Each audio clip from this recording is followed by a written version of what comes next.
सब सुख रहे तुम्हारी सरना, तुम रक्षक का हो को डरना। बजरंगबली महाबली बलवान। हनुमान जी को शिव जी का अंश भी कहा जाता है।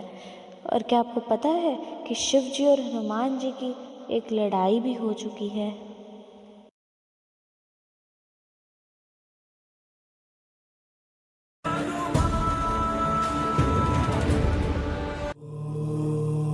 हनुमान जी वानराज केसरी और देवी अंजना के पुत्र थे। यह कौन नहीं जानता, पर क्या आपको पता है कि अंजना देवी पहले अप्सरा थी जिनका नाम था पुंजस्थला। लेकिन एक बार उन्होंने ऋषि दुर्वासा इंद्रदेव की सभा में कुछ बात कर रहे थे, तब पुंजस्थला कई बार उनके बीच सामने से गुजर रही थी। उनका जन्म धरती पर होगा और वह वानर रूप में। इसके बाद उनका नाम देवी अंजना रखा गया और उनका विवाह वानराज केसरी से हुआ। धरती पर उन्होंने कड़ी तपस्या कर कर वायुदेव के आशीर्वाद से हनुमान जी का जन्म दिया। हनुमान जी के जन्म से जुड़ी हुई एक और ऐसी कहानी जिसे ज़्यादा लोग नहीं जानते। हनुमान जी अपने जन्म से भी पहले श्री राम से जुड़े हुए हैं।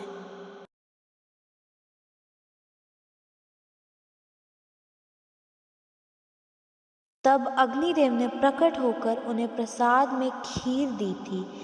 इस खीर को तीनों रानियों में बांटा गया, लेकिन माता कैकेयी का एक चील छीन कर ले गया। जब वह चील अंजनी पवन के ऊपर से जा रहा था, उससे वह खीर गिर गई और देवी अंजना को मिल गई।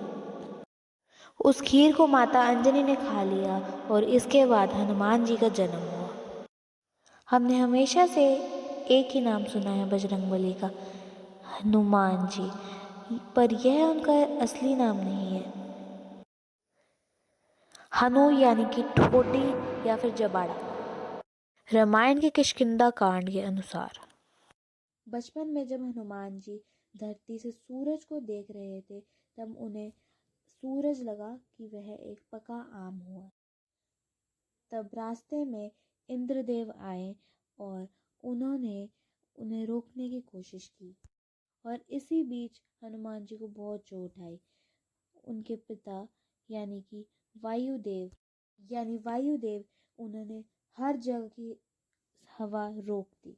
इससे सबका दम घुटने लगा। तब जीवन को बचाने के लिए और धरती पर हवा को वापस लाने के लिए सभी देवी और देवता पाताल लोक जाकर हनुमान जी को ढेरों आशीर्वाद दिए, जिससे पवन देव का गुस्सा शांत हो। उन्हें हनुमान नाम ब्रह्मदेव ने दिया।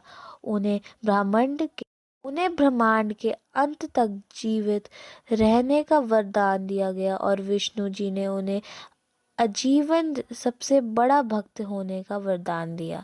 सिर्फ यही नहीं, इंद्रदेव ने यह वरदान दिया कि अब से उन्हें कोई अस्त्र नहीं छू सकता या चोट पहुंचा सकता।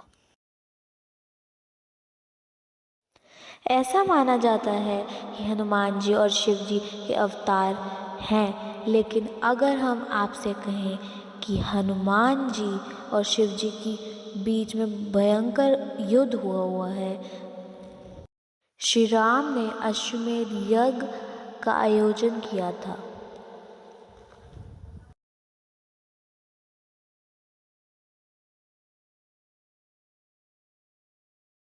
राजा वीरमणि ने पहुंचने से पहले ही लेकिन उन्हें पकड़ लिया। अगर यज्ञ के दौरान छोड़े गए अज्ञ होते हुए भी युद्ध करना पड़ता है। युद्ध की घोषणा कर दी गई। वह दूसरी तरफ वीरमणि भगवान शिव के बहुत बड़े भक्त थे।